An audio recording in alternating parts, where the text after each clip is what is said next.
Program Revolusi Hijau yang dicanangkan pemerintah Provinsi Nusa Tenggara Timur kini belum juga berkembang secara baik. Kondisi tersebut disebabkan belum tersedianya lahan dengan baik. Selain itu, program Revolusi Hijau belum dipahami dengan baik oleh sebagian kepala daerah kabupaten kota se-NTT.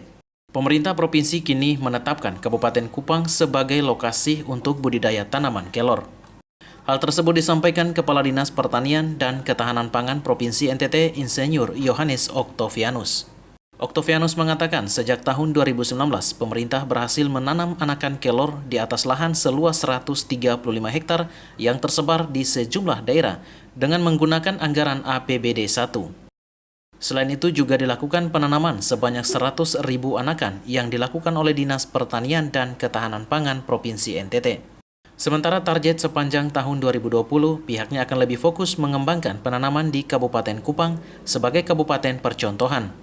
Pengembangan kelor di Kabupaten Kupang tersebar di sejumlah kecamatan seperti Kecamatan Semau, Weteta, serta sejumlah kecamatan lainnya. Kegiatan menanam kelor terus digalakan Pemprov NTT agar masyarakat lebih giat menanam kelor meskipun hanya digunakan untuk konsumsi rumah tangga serta pakan ternak. Kalau target 2020 sendiri Pak? Nah, 2020 ini kita tidak lagi mendistribusikan merata begitu, tidak lagi. Karena kita evaluasi juga tidak semuanya itu kabupaten merespon dengan baik. Jadi kita fokus 2020 itu pada satu titik saja dulu. Jadi kita fokus untuk kita betul-betul jadikan sebagai wilayah atau lokasi yang benar-benar perkebunan. Satu titik itu di mana Pak? Di Kabupaten Kupang. Kabupaten Kupang. Alasan apa sampai beberapa kabupaten itu tidak merespon Pak? Ya ini yang saya juga, apakah mereka belum paham betul tentang ini kelor ini.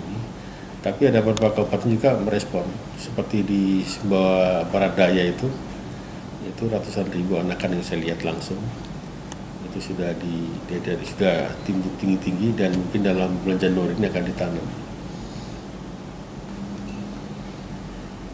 Bukan tidak mendukung, mungkin mereka lebih cenderung berorientasi untuk kebutuhan konsumsi atau kebutuhan untuk memenuhi kebutuhan gizi keluarga. Orientasi berpikir untuk ekonomi atau bisnis kayaknya belum sampai ke situ.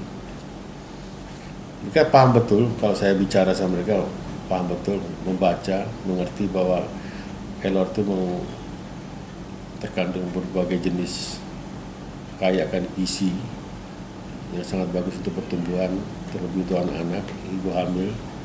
Mereka paham dan mereka sudah merayat untuk makan kelor itu. Cuma mereka belum diberikan wawasan bagaimana berbisnis kelor. Dan memang maka dari itu tahun 2020 kita fokus di satu yang kita harus tuntaskan. Kalau untuk di Kabupaten Kupang itu sudah tertanam berapa Pak?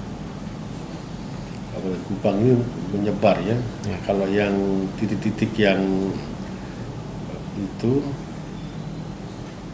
yang saya tahu di Weteta, kemudian di Otan itu beberapa kawasan 1, 2, terus. Oktovianus menambahkan terkait rencana panen kelor, sejauh ini hanya dilakukan panen untuk kebutuhan konsumsi rumah tangga. Sementara untuk dijual, pihaknya masih menyediakan anggaran untuk pengadaan mesin pengering. Dikarenakan kelor yang telah dipanen hanya mampu disimpan dalam kurun waktu 6 jam dan harus segera dikeringkan. Patris Kudang, Lais Kodat, AFB TV melaporkan.